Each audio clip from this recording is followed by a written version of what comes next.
Bad news, Hughes. Back again. No bad news today, actually. Just some good news. 1st of March, Street Beefs.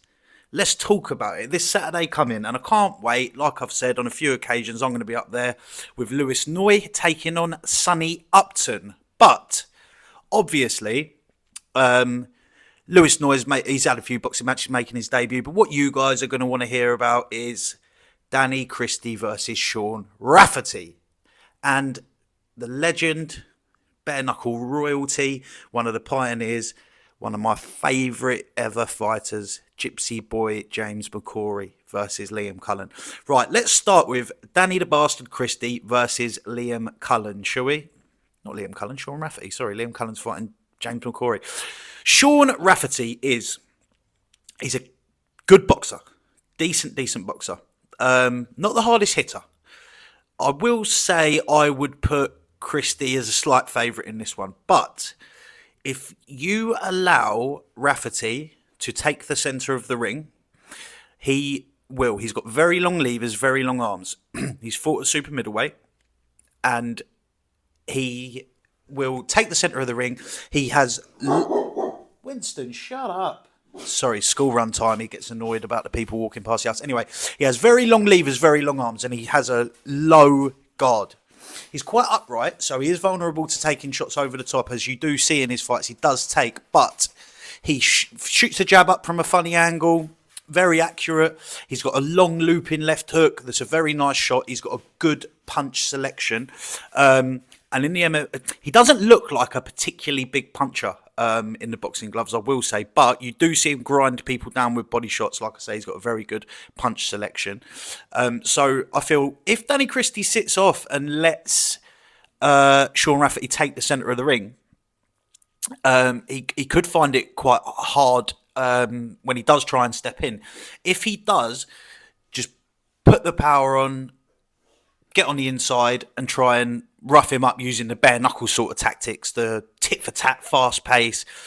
I think Christie will outpower him and probably knock him out. And that's what I think will happen. I think Christie will be fit like he always is, consummate professional, will know the tactics, and I think he'll probably march him down. And like I say, Shaun Rafferty hasn't got the greatest of head movements. Danny Christie's a very big puncher, as we've seen in BKFC. He's lost 4 out of 5 rounds and 3 out of 5 rounds and come back and knocks people out in like the 4th and 5th round. And he's got the power, like a Terry Brazier fight when he hits him with a right hook and goes, have that. Like another thing that Shaun Rafferty does is he switches stances, but when he does switch stances into southpaw, he's not the greatest technically with his right hand as the jab, and he tends to lean in with the left, the backhand, and he's very upright, not the greatest head movement, and I think Christie will end up stopping him.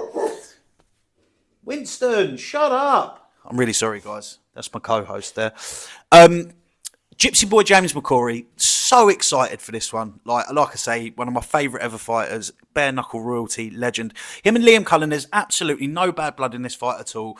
They're both good friends, judging from the press conference. Liam Cullen is got a Muay Thai background, I believe. He's very, very fast on his toes, very, very quick on his feet.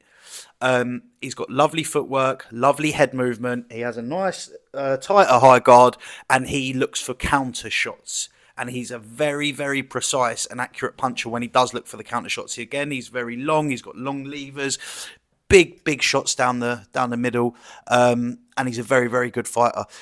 Jimmy McCrory, I don't need to tell you anything about him. He's seasoned, tough, veteran.